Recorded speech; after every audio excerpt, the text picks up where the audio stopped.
कैसा फील होता है जब आप दिन रात पढ़ते हो लेकिन फिर भी आपका वो दोस्त आपसे ज्यादा मार्क्स लेकर आ जाता है जो तुमसे 10 गुना कम पढ़ता था। आपने घंटों बैठकर परफेक्ट नोट्स बनाए जबकि आपके सभी दोस्त बाहर खेल रहे थे। कहते हैं कि hard work page of, but reality ये है कि हार्डवर्क के साथ साथ स्मार्ट वर्क भी जरूरी है। आज की इस वीडियो में मैं आपको 12 ऐसी स्टडी टेक्निक्स बताऊंगा जिन्हें यूज करके आप सिर्फ 3 घंटे पढ़ के उतने मार्क्स ले आओगे जितने दूसरों के 10 घंटे पढ़ के भी नहीं आएंगे। 9th मेथड सबसे बेस्ट मेथड है जिससे आप स्टार्टिंग से लेकर एंड तक किसी भी चैप्टर को इफेक्टिवली याद कर पाओगे, वो भी कम से कम टाइम और एफर्ट से। सो एटलीस्ट वहां तक तो वीडियो जरूर देखना। जो भी स्मार्ट वर्क करते हैं वहां पर मुश्किल कुछ नहीं होता है,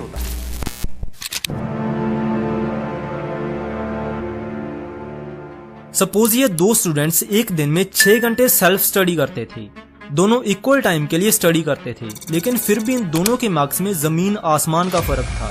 स्टूडेंट बी के मार्क्स स्टूडेंट ए से काफी ज्यादा थे, क्योंकि दोनों के स्टडी करने के तरीके में एक छोटा सा डिफरेंस था। स्टडीज में पाया गया है कि हमारा ब्रेन एवरेज आधे घंटे के लिए ही 100% एफिशिएंसी से काम कर सकता है। अनफॉर्चुनेटली स्टूडेंट ए को ये बात नहीं पता थी। वो लगातार 6 घंटे स्टडी करता था, जिसमें कहने को तो वो 6 घंटे पढ़ा, लेकिन इफेक्टिव स्टडी हुई सिर्फ आधे से 1 घंटा, क्योंकि आधे घंटे बाद या फिर कुछ लोगों के लिए 1 घंटे बाद ब्रेन की एफिशिएंसी सिर्फ 20-30% ही रह जाती है। वहीं दूसरी तरफ इस प्रॉब्लम को टैकल करने के लिए स्टूडेंट बी ने पोमोडोरो टेक्निक का यूज किया। इसमें हर आधे घंटे की स्टडी के बाद 5 मिनट का ब्रेक लेना होता है, या फिर लगातार 50 मिनट पढ़ के 10 मिनट का ब्रेक ले लो। इस ब्रेक में ब्रेन रिचार्ज होगा और इसकी एफिशिएंसी दोबारा 100% हो जाएगी। इस स्टडी ब्रेक वाले पैटर्न से स्टडी करने के बाद 6 घंटों में से 5.5 घंटे इफेक्टिव स्टडी होगी। लेकिन प्रॉब्लम यह है कि 10 में से सिर्फ 1-2 स्टूडेंट्स ही इस टेक्निक को सही से यूज कर पाती हैं, क्योंकि अगर ब्रेक में कुछ ऐसा करने लग गए जिससे ब्रेक 5 मिनट से 5 घंटे की हो जाए तो इसका कोई फायदा नहीं है। इसलिए ब्रेक में कोई भी हाई डोपामिन वाली एक्टिविटी मत करना। द बेस्ट वे इज कि आप 5-10 मिनट रूम से बाहर निकलो और थोड़ा चल फिर लेना, जिससे जस्ट माइंड फ्रेश हो जाए। कभी आपके साथ ऐसा हुआ है कि आप पढ़ना तो चाहते हो लेकिन पढ़ने का मन नहीं करता? ऐसा इसलिए होता है क्योंकि आप अपने दिन को प्लान ही गलत तरीके से करते हो या फिर करते ही नहीं। अगर आप अपने दिन को सही तरीके से प्लान नहीं करोगे तो पिछली टेक्निक यूज करने का भी कोई फायदा नहीं है। सपोज स्टूडेंट ए और स्टूडेंट बी दोनों पोमोडोरो टेक्निक से स्टडी करते हैं, लेकिन डिफरेंस ये है कि स्टूडेंट ए सुबह उठने के बाद पहले फोन उठाएगा, गेम वगैरह खेलेगा और फिर आधा दिन वेस्ट करने के बाद स्टडी करेगा। वहीं स्टूडेंट बी पहले स्टडी करेगा, उसके बाद अपना टास्क कंप्लीट होने पर एज ए रिवॉर्ड फोन उठाएगा। गेस किसके मार्क्स ज्यादा आएंगे? ऑब्वियसली स्टूडेंट बी के, क्योंकि स्टूडेंट ए ने तो अपना ब्रेन पहले ही डोपामिन से ओवर स्टिमुलेट कर लिया, जिससे बाद में ना तो उसका पढ़ने का मन करा और ना ही वो फोकस कर पाया। अगर डोपामिन के बारे में आपको नहीं पता तो इस वीडियो के बाद आप प्रीवियस वीडियो को जरूर देखना। राइटर जेम्स क्लियर अपनी बुक एटॉमिक हैबिट्स में लिखते हैं कि environment is one of the most important things जो आपकी हैबिट्स को इन्फ्लुएंस करता है। आप कितनी इफेक्टिव स्टडी कर पाते हो ये इस पर भी डिपेंड करता है कि स्टडी करते टाइम आपका एनवायरनमेंट कैसा है। जैसे किचन में जाने पर कुछ खाने को मन करता है, बेड पर लेटने से सोने को मन करता है, पार्टी में जाने से नाचने को मन करता है, वैसे ही लाइब्रेरी में बैठने से या फिर एक सेपरेट स्टडी टेबल पर बैठने से स्टडी करने का ही मन करता है। हमारा सबकॉन्शियस ब्रेन एनवायरनमेंट से क्यूज लेता है और इस क्यू की वजह से कोई भी हैबिट ट्रिगर होती है।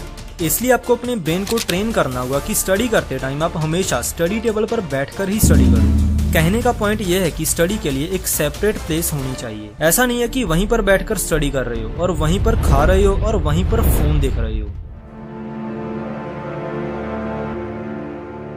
कभी कभी कुछ कॉन्सेप्ट्स ऐसे होते हैं जो हमें सालों तक याद रहते हैं, लेकिन कुछ चीजें जितनी भी कोशिश कर लें याद ही नहीं होती। किसी भी इन्फॉर्मेशन को याद करने के लिए सबसे पहले हमें ये पता होना चाहिए कि वो एक फैक्ट है या फिर कॉन्सेप्ट। जैसे अगर मैं आपसे पूछूं वर्ल्ड वॉर 2 कब हुआ, तो आप में से कुछ को याद होगा और कुछ को नहीं, क्योंकि ये एक फैक्ट है।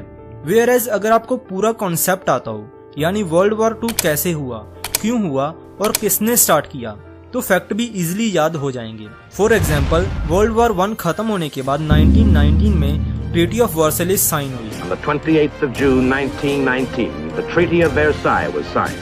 इस ट्रीटी ने जर्मनी को इतना पनिश किया कि उनका इकोनॉमी कोलैप्स कर गया।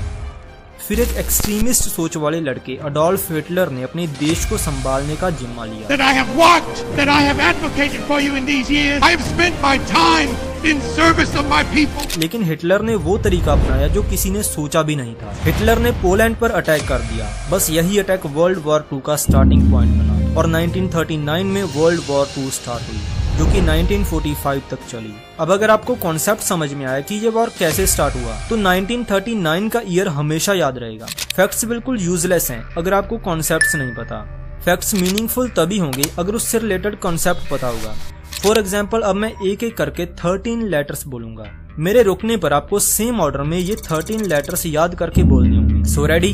Y T R H A U S T D P A Y H। अब वीडियो पॉज करो और याद करने की कोशिश करो। क्या हुआ, नहीं याद हुए? कोई बात नहीं, अब इनको सुनो। मैं दोबारा 13 लेटर्स बोलूंगा, लेकिन इस बार आपको पक्का याद हो जाएंगे, तो ध्यान से सुनना। H A T P Y T H U R S D A Y। अब इनको रिपीट करो। मोस्ट प्रोबेबली आपको सभी लेटर्स सेम ऑर्डर में याद होंगे, क्योंकि इस बार इन लेटर्स का एक मीनिंग बन रहा था। बट ट्विस्ट ये है कि पहले वाले 13 लेटर्स और ये वाले 13 लेटर्स बिल्कुल सेम हैं, लेकिन फिर भी आप ये वाले 13 लेटर्स कभी भी बता सकते हो, वो भी बिल्कुल सही ऑर्डर में। ऐसा इसलिए क्योंकि मीनिंगफुल इन्फॉर्मेशन को ब्रेन बहुत इजीली याद कर लेता है।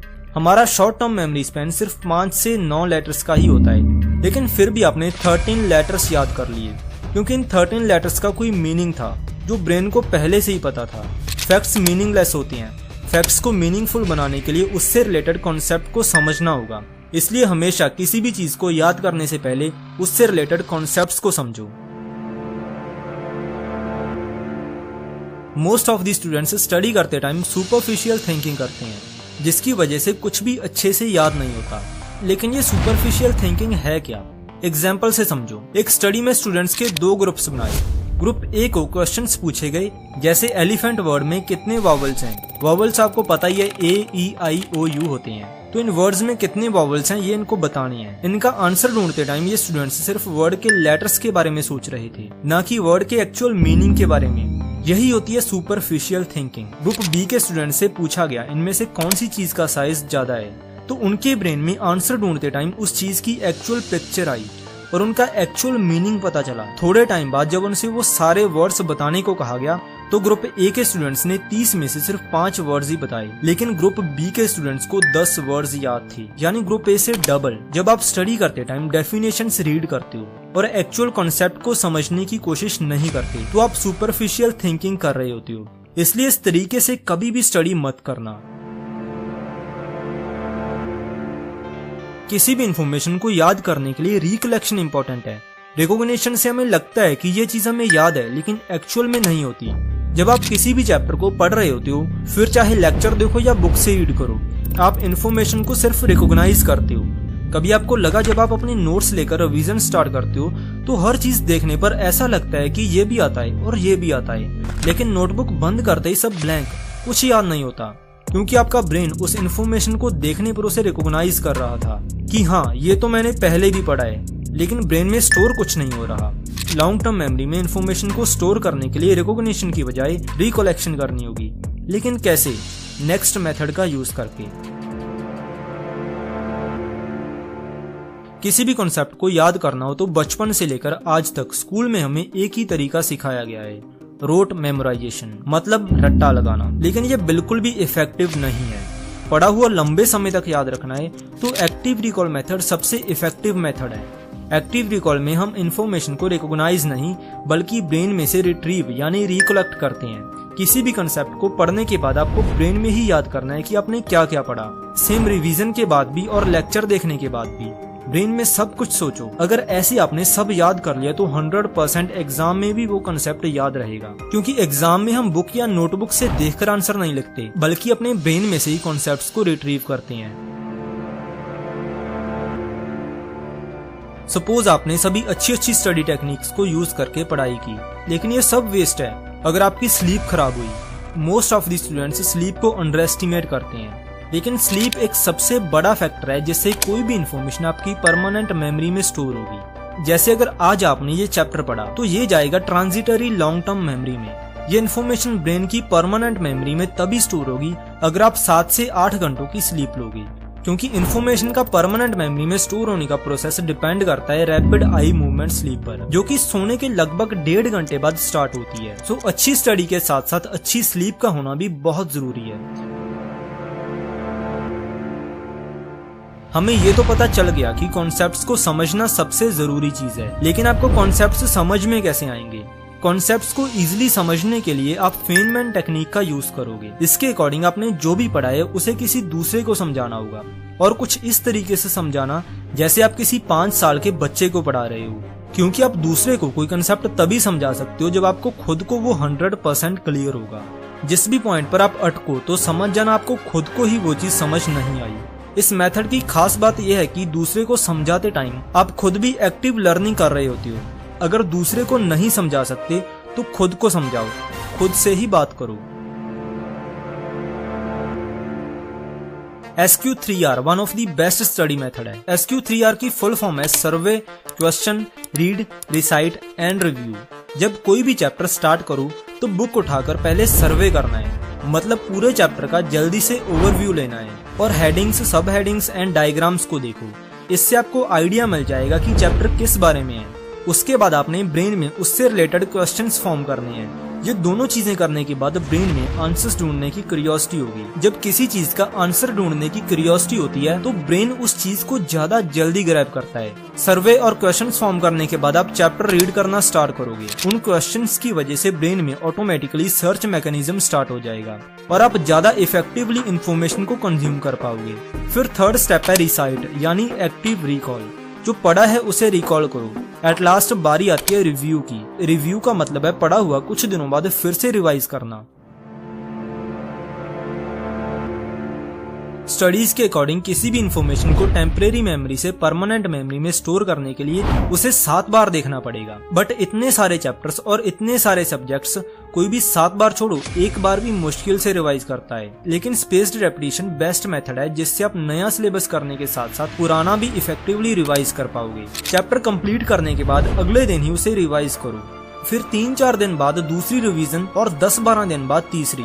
ऐसे ही हर रिवीजन के बाद गैप बढ़ाते जाना, और ये साइकिल हर चैप्टर करने के बाद स्टार्ट करना होगा। कॉम्प्लेक्स इन्फॉर्मेशन को याद करने के लिए हम जो शॉर्टकट्स बनाते हैं उन्हें निमोनिक्स कहते हैं। निमोनिक्स एक ऐसा सिस्टम है जो किसी भी इन्फॉर्मेशन को रिकॉल करने में हेल्प करता है। फॉर एग्जाम्पल, अगर आपको लाइट के 7 प्राइमरी कलर्स याद करने हैं तो उसके लिए निमोनिक है विबग्योर। एक और एग्जाम्पल की बात करें तो ये बताओ कि हार्ट के लेफ्ट एट्रियम और राइट एट्रियम में से कौन से में ऑक्सीजनेटेड ब्लड और कौन से में डीऑक्सीजनेटेड ब्लड होता है। इसका आंसर है लेफ्ट एट्रियम में ऑक्सीजनेटेड ब्लड और राइट में डीऑक्सीजनेटेड ब्लड। बट ऐसे आप कंफ्यूज हो सकती हो, तो इसे रेडियो सुनते सुनते याद करना। RA मतलब राइट एट्रियम और DEO मतलब डीऑक्सीजनेटेड। अब इसे आप कभी भी नहीं भूलोगे। Well that's today's video guys. इस वीडियो के हैंड रिटन नोट्स में टेलीग्राम चैनल पर अपलोड कर दूंगा। आई होप आप इन टेक्निक्स को यूज करोगे और कुछ दिनों बाद रिजल्ट्स कमेंट सेक्शन में बता के जाना। अगर किसी मेथड या टेक्निक पर डेडिकेटेड वीडियो चाहिए तो वो भी कमेंट सेक्शन में बता सकते हो। तब तक आप राइट वीडियो पर क्लिक करके डोपामिन डिटॉक्स का चैलेंज कंप्लीट करो। Thank you and have a nice day.